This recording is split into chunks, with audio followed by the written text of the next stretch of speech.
Hello, I'm talking to a chair. Hello, Hey, how are you? I am great. Thank you. How are you? I'm great. I'm Charlie. Hello, Charlie. Actually, I am really excited talking with you because I read your profile and there are certain things which I am already interested to know about. Oh, well, tell me, what would you like to know? Yes, actually, I wanted to do some conversation with you because you have good experience. So I read that you taught the students related to criminal related things. Yes, So what I want is like you should also advise me few things which according to you are really important for me to take care of. good. Well, I'd be happy to help you. I was on over 300 death investigations, including two serial killers. Seen a lot of Oh, dead people. Yeah. that's great. So actually, this conversation, I wanted to make it more knowledgeable. Actually, Okay. yes. Like, what would you like to know about? So I wanted to know about that what you was teaching to students. Oh, a variety of subjects on criminal justice, starting with the United States Constitution. Uh-huh. They have to know the general laws and then state laws, more specific laws. But I also taught how to investigate crime scenes because that's what I mostly did. Mm-hmm. Uh, how to approach a crime scene, what to do. You need to know what to do when there's a dead body there, Uh-huh. what to look for, what kind of photographs you have to take. All along, you're taking notes. There's a lot of note taking. When you arrive at a scene, sometimes you don't know what is evidence and what is not evidence. Okay. So, what?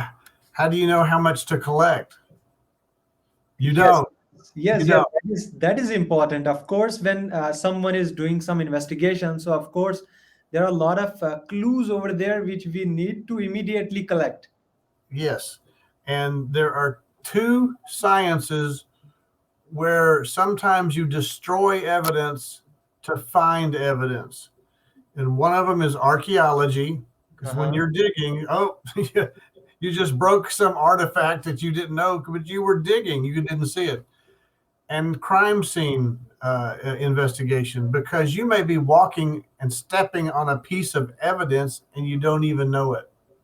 Ah, So you have to be very, very careful with both of those. So you collect more than you need, so okay. that hopefully you will get everything you need. Yes, yes, of course. So Because at that moment we maybe we couldn't able to think that this specific evidence is important for us, but later on, in order to prove that those points, we have required more information. you're exactly right. You're exactly right. And so much of it is observing, Yes. taking notes. We have to do a diagram. We will diagram the scene and place everything we collect by measurements. Pick two walls and we'll measure from one wall to the other. It was I'm going to use feet. It was 3 feet 7 inches from the north wall, and the gun was 4 feet 3 inches from the west wall. So it's like you're a bird. We call it a bird's eye view. You're looking down on the crime scene and Mhm. get a picture of the body was here, the gun was here, a knife was here, uh, a wallet was here, which was the bad guys, which happens sometimes. Yes, yes, of course. That is important because sometimes these things are happen uh, with the planning. So if those are well planned, then of course need to be careful while observing the things. You're exactly right. Yes. Every hour I spend on the crime scene, Uh-huh. I will spend 2 hours back in the office compiling my notes, doing a report. If I choose to test some evidence, dust for fingerprints, uh, DNA, whatever we need to do, I'll do that at the office, and then package all my evidence and Mm-hmm. submit it to the crime lab. If there is blood involved, and I don't mean just a swab, but I mean bloody clothing. I mean, sometimes I've had shirts that were so bloody, we have to Mm-hmm. dry them, and there's a certain way that we have to dry them to not lose small, we call trace evidence, very small hairs or fibers. We have to lay them out in a specific room. I've had to wait 2 days sometimes. So they were so soaked in blood. It took that long to dry. And then we have to fold them a certain way and submit them for further processing. Yes, correct. So you was working with any government organization I or? work, I work for the city that I lived in, Fort Worth, Texas. It's right next to Dallas, if you know where Dallas is. I know Texas, but not Dallas. Okay, yeah. Dallas is, I think, third largest city in Texas. Uh, and really, Dallas and Fort Worth are sitting next to each other, so it's really like one large city. There's Oh, about 3 million people in Dallas and a million people in Fort Worth, but in between all of them, there's about 4 or 5 million people. oh, okay. A good size, but yeah. So there were like 1,800 police officers at my police department. It's Hmm. good size.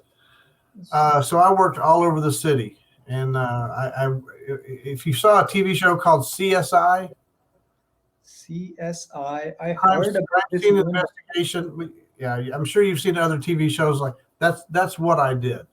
Now, I was a detective in other areas at different parts of my career, Uh-huh. specific crimes like family violence or sexual assaults or narcotics. I've been worked undercover narcotics, but I had a varied career. Now I started teaching all of this stuff at the police academy that I worked for. So while I was doing the job, I would go Uh-huh. in and teach recruits how Okay. to do proper reports because that's very important. Yes, yes, of course. You need to transfer your knowledge to other people who are fresher in that specific department. Yes, and the ultimate goal is to go to court and Yes, to, correct. to be ready to go to court, and Mhm. because that's what it's all about: to find out what happened and Uh-huh. who did it, and can we arrest them and convict them. Yes, yes, right, right, right. Uh, I also, I mentioned, I worked on 2 serial killer cases. Uh-huh. I'll give you a name if you get a chance. If you want to look it up, Ricky Lee Green was a Texas serial killer. Now Uh-huh. he's not famous. He didn't kill a whole lot of people. He did murder 4 people that we know: a man, 2 women, and a 14-year-old boy Uh-huh. over a period of years. But we are also pretty sure he killed 6 more people, so 10 total. But we got him on 4 of them, which was all we needed. And Texas has the death penalty, and Texas executed him back in 1997. Uh-huh. But I worked the murder of the 14-year-old boy that he killed, and he was the man was very brutal. He used knives and hammers to kill his victims.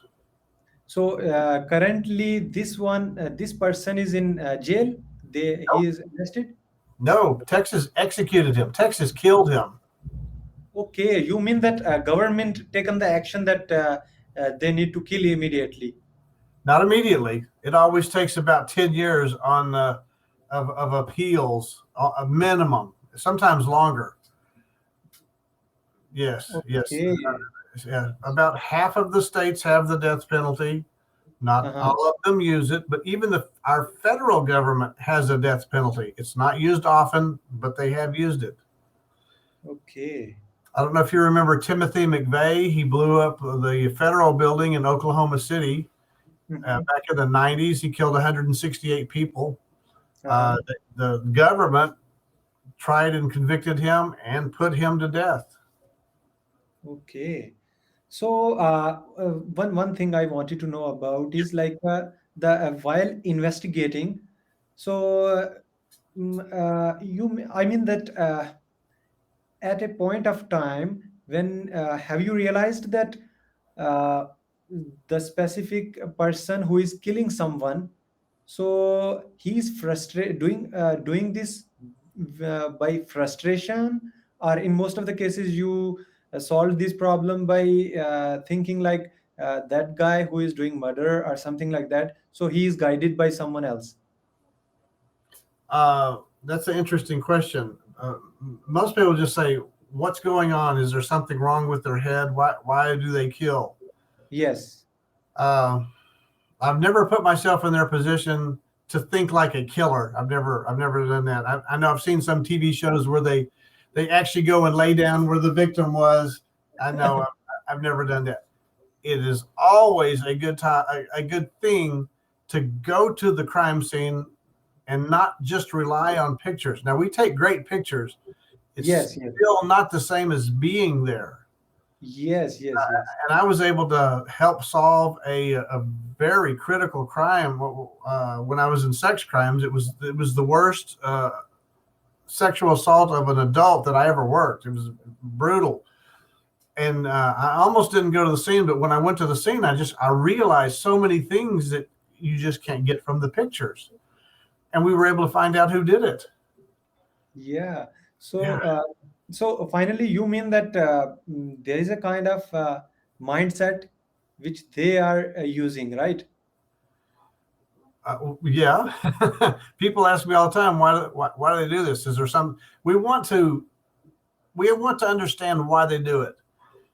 And normal people like you and I mean, there must be something wrong with them for them to do that. Is it because they were poor?